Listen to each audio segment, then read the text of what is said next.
Hi students, हमारा आज का जो टॉपिक है वो है mechanism of enzyme action. Mechanism of enzyme action को हम कैटालाइसिस भी कहते हैं। ठीक है जी। इसको अगर मैं उर्दू में आपको बताऊं कि मैकेनिज़्म ऑफ एंजाइम एक्शन है क्या, तो इसमें स्टूडेंट हम ये चीज़ डिस्कस करते हैं कि एक एंजाइम जो है वो काम कैसे करता है, एंजाइम एक जो है वो वर्क कैसे करता है। ठीक है जी। वो कैसे रिएक्टेंट को प्रोडक्ट में कन्वर्ट करता है, इसके बारे में हम यहाँ पे डिस्कस करेंगे।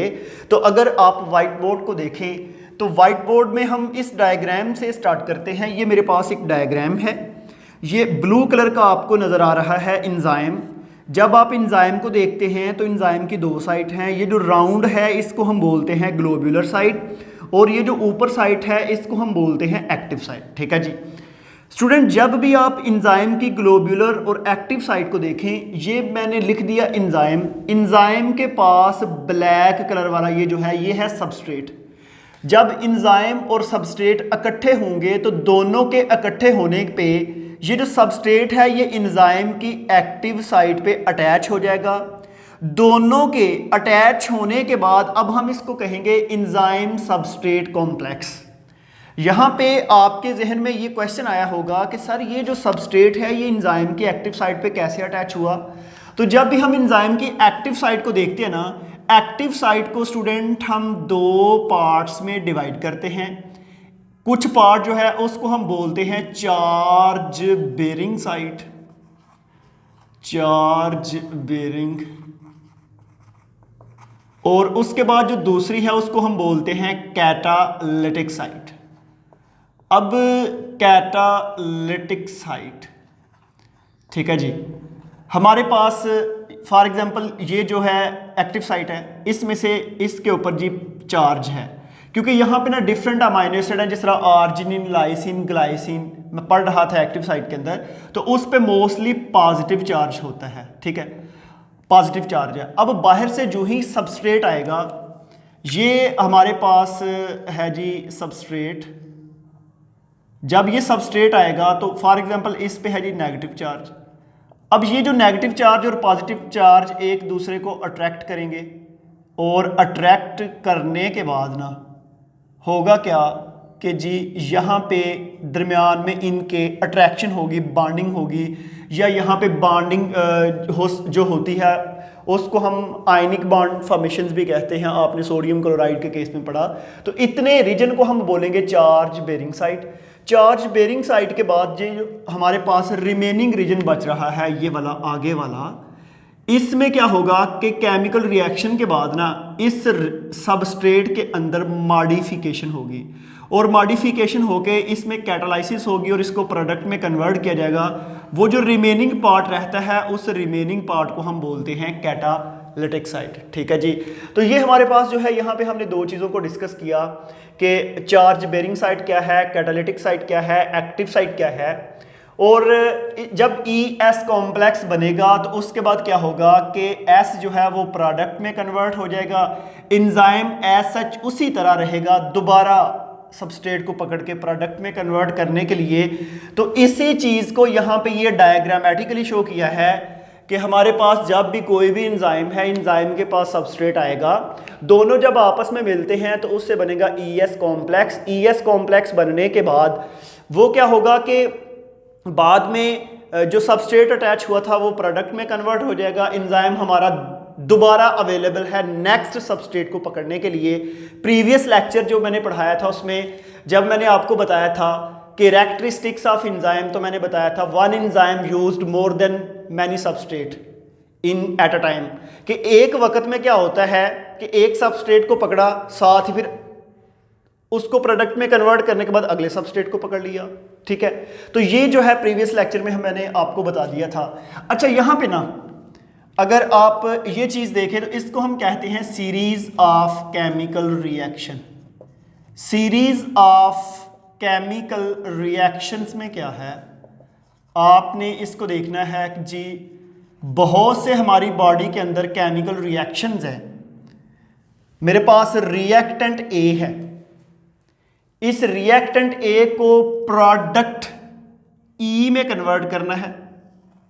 और ई जो है ये मेरे पास है फाइनल प्रोडक्ट, ये है जी फाइनल प्रोडक्ट ई, ठीक है। और ए जो है मेरे पास रिएक्टेंट है। अब ए को डायरेक्ट ई में कन्वर्ट नहीं किया जा सकता, ठीक है। ए को बी में कन्वर्ट करना है और यहां पे हमारे पास इंजाइम 1 होगा, बी को सी में इंजाइम 2 होगा, सी को डी में इंजाइम 3, डी को ई में इंजाइम 4, ठीक है जी। अब देखें ये एक केमिकल रिएक्शन था जिसमें ए को ई में कन्वर्ट करने के लिए डिफरेंट इंटरमीडिएट सबस्ट्रेट बने और इसमें सिंगल इंजाइम की जरूरत नहीं थी बल्कि सीरीज ऑफ इंजाइम यहां पे यूज हुए। ऐसे केमिकल रिएक्शंस जिसमें सीरीज ऑफ इंजाइम यूज होते हैं उसको हम कहते हैं series of chemical reactions enzyme. इसमें जो है डिफरेंट इंजाइम डिफरेंट स्टेज पे यूज होंगे। अब यहां पे एक चीज मैं आपको बता दूं कि आप जब इस चीज को देखेंगे तो इसके अंदर ना दो चीजें लिखी होंगी, एक को बोलते हैं feedback inhibitions, feedback inhibition, feedback inhibition के बाद है प्रीकर्सर एक्टिवेशन, प्रीकर्सर एक्टिवेशन। अगर आप इसको देखें स्टूडेंट, मेरे पास एक सेल है, सेल के अंदर ए रिएक्टेंट ई प्रोडक्ट फाइनल में कन्वर्ट हो रहा है। जब वो सेल में ई प्रोडक्ट बनते जा रहे हैं तो एक स्टेज ऐसी आएगी जिसमें केमिकल रिएक्शन स्टॉप हो जाएगा, ठीक है। असल में हमारे पास ये बड़ा एक इंपॉर्टेंट पॉइंट है कि सेल के अंदर इंजाइम खुद ब खुद बनना स्टार्ट हो जाते हैं, सॉरी प्रोडक्ट खुद ब खुद बनना स्टार्ट हो जाती हैं और खुद ब खुद बनना बंद हो जाती हैं। इंजाइम को कौन बताएगा कि अब आपने प्रोडक्ट बनानी स्टार्ट करनी है, अब आपने प्रोडक्ट बनानी बंद कर देनी है। ये बड़ा हमारे पास एक इंपॉर्टेंट पॉइंट है कि इंजाइम को कैसे पता चलेगा कि प्रोडक्ट जो बनानी और बंद कैसे करनी है, ठीक है जी। होगा क्या कि जब भी आप सीरीज ऑफ रिएक्शंस की बात कर लें, सेल के अंदर हमारे पास फाइनल प्रोडक्ट ई बनती जा रही है। एक स्टेज ऐसी आएगी कि ई प्रोडक्ट बेशुमार बन जाएंगी, सेल के अंदर उनकी जरूरत नहीं है, वही ई प्रोडक्ट इस केमिकल रिएक्शन में स्विच ऑफ के तौर पे काम करेगी। ई प्रोडक्ट इंजाइम 1 के पास आके मैसेज देगी उसको कि फर्दर प्रोडक्ट की जरूरत नहीं है, आप जो इनिशियल सबस्ट्रेट है उसको अपनी एक्टिव साइट पे अटैच ना होने दे। समझ आ रही है? इस प्रोसेस को हम बोलते हैं फीडबैक इनहिबिशंस, कि उसी ने फीडबैक को दे दिया कि इनहिबिशन का मतलब होता है रोकना। उसके बाद अगली बात, केमिकल रिएक्शन स्टॉप हो गया। केमिकल रिएक्शन स्टॉप होने के बाद अब वो जो ई प्रोडक्ट बनी थी वो सेल में यूज होती गई। एक टाइम के बाद ई प्रोडक्ट जितनी यूज होके पीछे ई प्रोडक्ट की कंसंट्रेशन कम रह गई है। जब ई प्रोडक्ट की कंसंट्रेशन कम रह गई है, अब सेल ने दोबारा ई प्रोडक्ट बनानी है, सेल को दोबारा ई प्रोडक्ट चाहिए, इंजाइम को दोबारा एक्टिव होना पड़ेगा। इसमें क्या होगा कि जो सबसे इनिशियल सबस्ट्रेट है, फीडबैक इनहिबिशन में सबसे लास्ट वाले सबस्ट्रेट प्रोडक्ट्स की बात थी। इस प्रोसेस में दोबारा इंजाइम को एक्टिव करना है, इसको बोलते हैं प्रीकर्सर एक्टिवेशन। प्रीकर्सर कोई भी ऐसा रिएक्टेंट होता है जो हमारे पास किसी भी केमिकल को स्टार्ट करवाने में यूज होता है। हमारे पास जो सबसे इनिशियल सबस्ट्रेट है वो सबसे लास्ट वाले इंजाइम के पास जाएगा और उस इंजाइम के ऊपर जो डी सबस्ट्रेट है मैसेज देगा कि इसको कन्वर्ट कर दो ई में। जब ये डी ई में कन्वर्ट हो जाएगा तो इसकी एक्टिव साइट खाली हो जाएगी, फिर ये सी डी में, फिर ये बी सी में, इस तरह फिर ये चेन स्टार्ट हो जाएगी। इसको हम बोलेंगे प्रीकर्सर एक्टिवेशन। ये जो येलो बॉक्स है इसके अंदर कुछ 2-4 वर्ड मीनिंग इंग्लिश के ऐसे हैं जिसको आप पढ़ने वक्त थोड़ी सी प्रॉब्लम होगी, आपने उसको ज़रा डिक्शनरी से देख लेना है। उसके अंदर बाकी येलो बॉक्स के अंदर सारा यही डायग्राम एक्सप्लेन की गई है। और इसमें एक चीज़ ये याद रखनी है, इस तरह के केमिकल रिएक्शन मोस्टली फोटेंसिस में यूज होते हैं, रेस्पिरेशन में यूज होते हैं, जिसमें सीरीज ऑफ केमिकल रिएक्शंस होते हैं। ठीक है जी। तो हमारे पास इन दोनों चीज़ों को पढ़ाने के बाद ना एक चीज़ मैं आपको और बता दूं, जब मैंने कैरेक्टरिस्टिक्स ऑफ एंजाइम पढ़ाया था ना, जो पिछला हमारा प्रीवियस लेक्चर था, तो उसके अंदर दो चीज़ें थी। एक येलो बॉक्स के अंदर एक है पेप्सिन, और पेप्सिन के साथ दूसरा वर्ड है पेप्सिनोजिन। ठीक है। अब ये पेप्सिन और पेप्सिनोजिन क्या है, सुने स्टूडेंट्स, एंजाइम जो है, डिफरेंट एंजाइम डिफरेंट पीएच पे काम करते हैं। ठीक है। ये जो पेप्सिन है ना, ये एक एंजाइम है, इसकी पीएच है 2, पीएच 2 हाईली एसिडिक है। अगर आपने मैट्रिक में पीएच टेबल पढ़ा हो तो आपने पढ़ा होगा 1.699, 1 to 6.99, 7, 7.1 to 14। ये जो मेरे पास 7.1 से 14 तक का टेबल होता है, इसको हम बोलते हैं बेसिक। और ये जो हमारे पास 1 से लेके 6.99 तक है, इसको हम बोलते हैं एसिडिक। और ये जो 7 है, इसको हम बोलते हैं न्यूट्रल। ठीक है जी। अब देखें, जो 7 से 1 की तरफ आए तो एसिडिटी बढ़ती जाती है। एसिडिटी जो बढ़ती जाती है, इसको हम तो हमारे पास पेप्सिन की पीएच तो 2 है, इसका मतलब है 2 पीएच बहुत एसिडिक है। इतनी ज्यादा एसिडिक है कि अगर आपकी स्किन के ऊपर ये फेंक दी जाए पीएच, तो आपकी स्किन जल जाएगी। हमारे पास हाइड्रोक्लोरिक एसिड है, सल्फ्यूरिक एसिड्स हैं, वो जो हाईली एसिडिक एसिड्स होते हैं जो आपकी बॉडी को जला देते हैं, उनकी पीएच भी इतनी नहीं है जितनी पेप्सिन की है। लेकिन ये पेप्सिन आपकी बॉडी के अंदर स्टोर है। क्वेश्चन ये है कि पेप्सिन आपकी बॉडी में स्टोर है तो बॉडी को नहीं जलाती, तो बॉडी में ये जो है ये एक्टिव फॉर्म में स्टोर नहीं है, ये इनएक्टिव फॉर्म में स्टोर होती है, जिसको पेप्सिनोजिन कहते हैं। हर वो एंजाइम जो हाईली एसिडिक है या हाईली बेसिक है, वो अपनी एक्टिव फॉर्म में आपकी बॉडी में स्टोर नहीं होगा, वो इनएक्टिव फॉर्म में होगा। पेप्सिन की 2 है तो पेप्सिनोजिन की 7 के अराउंड अबाउट होती है, जिससे वो उसकी पीएच कम हो जाती है। तो हम इसको यहाँ पे एक और टर्म भी यूज करवाते हैं स्टूडेंट्स को जब मैं पढ़ाता हूँ, कि एक चीज है जिसको हम बोलते हैं एंजाइम, और एंजाइम के साथ एक वो चीज है जिसको हम बोलते हैं प्रो एंजाइम। तो प्रो का आपको पहले ही पता है कि बिफोर होता है। तो स्टूडेंट्स, आपकी बॉडी में पेप्सिनोजिन है, ये सेफ है, ये न्यूट्रल है, लेकिन जब इसने काम करना है तो तब ये एक्टिव होगी पेप्सिन में। इसका मतलब है पेप्सिन एक्टिव होने से पहले जो पेप्सिनोजिन फॉर्म एंजाइम होती है उसको बोलते हैं प्रो एंजाइम, और जब वो एक्टिव हो जाती है तो उसको फिर कहते हैं एंजाइम। ये फर्क याद रखना है। ठीक है। और ये पेप्सिन और पेप्सिनोजिन की डिटेल जो है चैप्टर 12 के अंदर, जो न्यूट्रिशन वाला चैप्टर है ना, वहां पे मैं पढ़ाऊंगा कि ह्यूमन के डिजेस्टिव सिस्टम स्टमक के अंदर खुराक की डिजेशन के लिए ये यूज होती है। और चैप्टर 12 में अगर आप देखें, शायद पेज नंबर 247 या 249 के अराउंड अबाउट ये टॉपिक आएगा। बाकी डिटेल मैं आपको आपको वहां पे इसकी बता दूंगा। ठीक है जी। इसका मतलब है इन तमाम चीज़ों के बारे में, ये एंजाइम एक्शंस और एक्टिव साइट और reactant, product, charge bearing site, इन तमाम चीज़ों के बारे में आपका कॉन्सेप्ट कुछ क्लियर हुआ। एक चीज़ और मैं आपको यहाँ पे बता दूँ कि कुछ चीज़ें जो डिस्कस करते हैं, हमारे पास कुछ ऐसी चीज़ें हैं जिसको हम बोलते हैं एंडो एंजाइम। एंडो एंजाइम के साथ कुछ ऐसे हैं जिसको हम बोलते हैं एक्सो एंजाइम। अब यहाँ पे ये याद रखिएगा, ऐसे एंजाइम जो आपके सेल के अंदर बने और सेल के अंदर ही यूज हों, उसको बोलते हैं एंडो एंजाइम। कुछ ऐसे एंजाइम हैं जो सेल के अंदर बनते हैं लेकिन सिक्रीट हो जाते हैं सेल के बाहर और आकर सेल के बाहर यूज होंगे, उसको हम बोलते हैं एक्सो एंजाइम।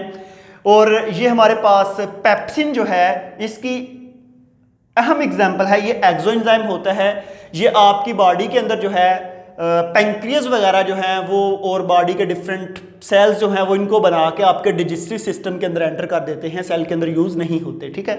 इसको हम एक्सो एंजाइम कहते हैं। इसके अलावा म्यूटेज है, फास्फाटेज एंजाइम जो है वो आपकी बॉडी के अंदर सेल के अंदर ही यूज होता है, उसको हम एंडो एंजाइम कहते हैं। तो ये था हमारे पास एक छोटा सा इंट्रोडक्शन।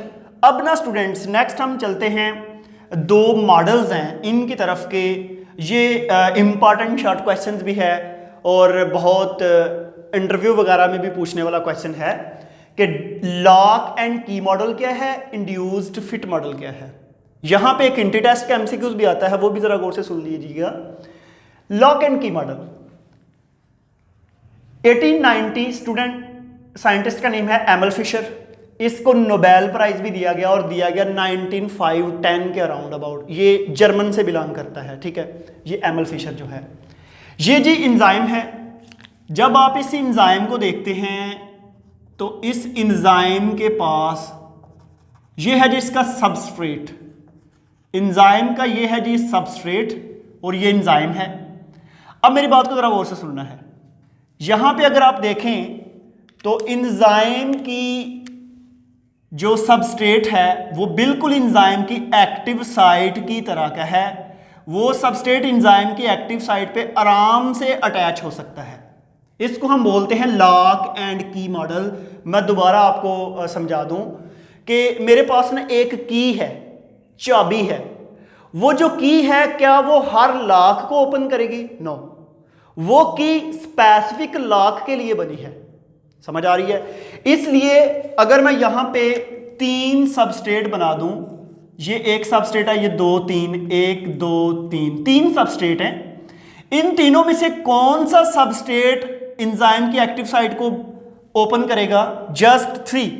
इसका मतलब है कि लॉक एंड की मॉडल में specific substrate can open the specific enzyme. ये नहीं है कि कोई भी सबस्ट्रेट आके एंजाइम को ओपन कर ले, कोई भी सबस्ट्रेट आके एंजाइम की एक्टिव साइट को ओपन कर ले। ये रूल जो है ये लॉक एंड की मॉडल के मुताबिक काम करता है, क्योंकि लॉक एंड की मॉडल के अंदर यही होता था। लेकिन उसके बाद 1959 में एक साइंटिस्ट है, उसका नाम है कॉशलैंड, उसने एक और स्टेटमेंट दी। उसने कहा जी लॉक एंड की मॉडल के मुताबिक तमाम केमिकल रिएक्शन काम नहीं करते, बहुत से ऐसे केमिकल रिएक्शंस होते हैं जो इंड्यूस फिट मॉडल के जरिए काम करते हैं। अब हम ये देख लेते हैं कि इंड्यूस फिट मॉडल क्या है। स्टूडेंट जो इंड्यूस फिट मॉडल है ना, इसमें क्या होता है कि हमारे पास ये सबस्ट्रेट है, ये एंजाइम है, ये एंजाइम की एक्टिव साइट है। अब दोनों को अगर देखें तो दोनों की शेप डिफरेंट है। अकॉर्डिंग टू लॉक एंड की मॉडल इस सबस्ट्रेट को इस एंजाइम की एक्टिव साइट पे अटैच नहीं होना, समझ आ रही है। इस सबस्ट्रेट को इस एंजाइम की एक्टिव साइट पे अटैच नहीं होना। लेकिन कॉशलैंड 1959 में क्या बताया कि ये सबस्ट्रेट इस एंजाइम की एक्टिव साइट पे अटैच हो सकता है। कैसे?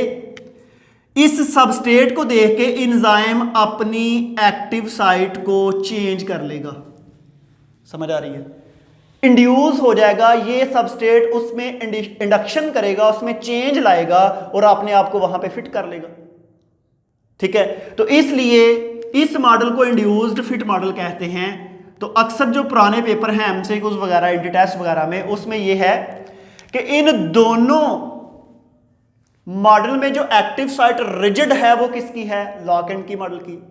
टेम्पलेट के तौर पे जो काम कर रही है, जो चेंज नहीं होती, वो किसकी है? लॉक एंड की मॉडल की। जो अपने आप को चेंज करती है सबस्ट्रेट के मुताबिक, रिएक्टेंट के मुताबिक, वो कौन सा है? Induced fit model. और ये किसने दिया वो भी मैंने बता दिया। तो क्योंकि बहुत मैंने एक केमिकल रिएक्शंस पढ़ रहा था जो लॉक एंड की मॉडल के मुताबिक नहीं होता, वो शायद हीमोग्लोबिन की फॉर्मेशन के अंदर कोई एंजाइम कुछ ऐसे यूज होते हैं या इस तरह का कुछ था, उसके अंदर यही है। और स्पेशली हाइड्रोजन परऑक्साइड की ब्रेकडाउन और फॉर्मेशंस, जो पराक्सिसोम एंड ग्लाइऑक्सिसोम ऑर्गेनेलिज हैं, उनके अंदर जो है वो लॉक एंड की मॉडल फिट नहीं होता, वहाँ पे इंड्यूस फिट मॉडल यूज होता है, ठीक है जी। तो ये हमारा एक छोटा सा टॉपिक था जिसके बारे में मैंने आपको बताया। तो अगर कोई क्वेश्चंस हो तो वो आपने ज़रूर पूछना है। तो हम अपने टॉपिक को यहाँ पे वाइंड अप करते हैं। आज के लिए थैंक यू।